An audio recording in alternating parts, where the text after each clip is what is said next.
Reporting for Heart Rhythm TV, I'm Mehak Dhande, and I'm joined by Dr. Vivek Reddy from Icahn School of Medicine at Mount Sinai. We're just coming off of the Innovation LBCT from this morning. Dr. Reddy, thank you for joining us. Oh, thanks so much for having me. Of course. We would love to talk about the Pulse-EU trial, the one-year outcomes that you presented. Could you summarize the results for our audience and tell us what the main clinical implications are? Sure. Just really briefly about the catheter, because it's a new catheter. It's a multi-electrode ball. Basically, it looks like a globe catheter. Has 122 electrodes, each of which can individually deliver energy, record signals, as well as determine contact.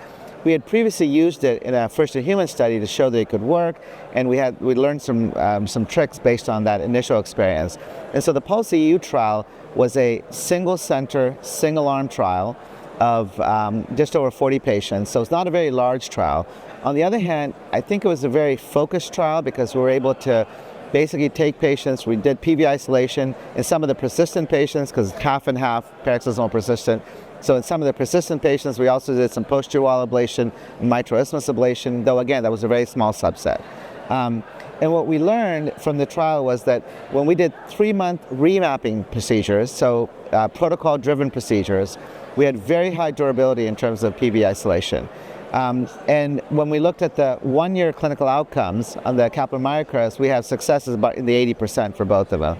So I think, and I should also point out that basically it's one lesion per vein. So you put the catheter in the location, you optimize the position based on the surface sensing, so you have contact circumferentially, then you just pick whichever electrodes happen to be touching the tissue, and then deliver. It's a single, approximately 30-second pulse. So the amount of ablation is actually not very much with the technology.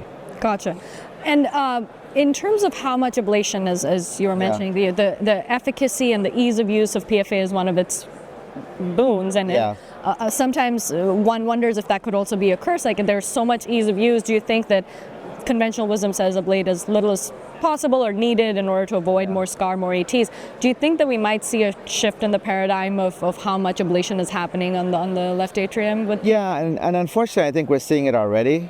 The reality is, when you think about all the potential negatives of PFA, spasm and hemolysis and this and that, I actually am not worried about those. Those are things that we can work on. We can use nitroglycerin for spasm, we can decrease the amount of ablation for hemolysis and give saline infusion, etc.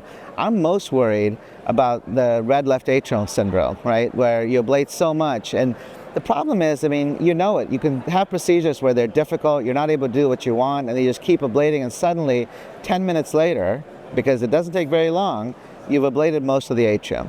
And I think it's a big problem. I think one of the most important things that we as a field have to do is to figure out which of the areas we have to ablate, meaning good ways of identifying AF sources, so we can minimize the anatomic part of the procedure and maximize our focus on the areas that absolutely should be ablated. It's not an easy it's not an easy solution, but I think we'll get there someday.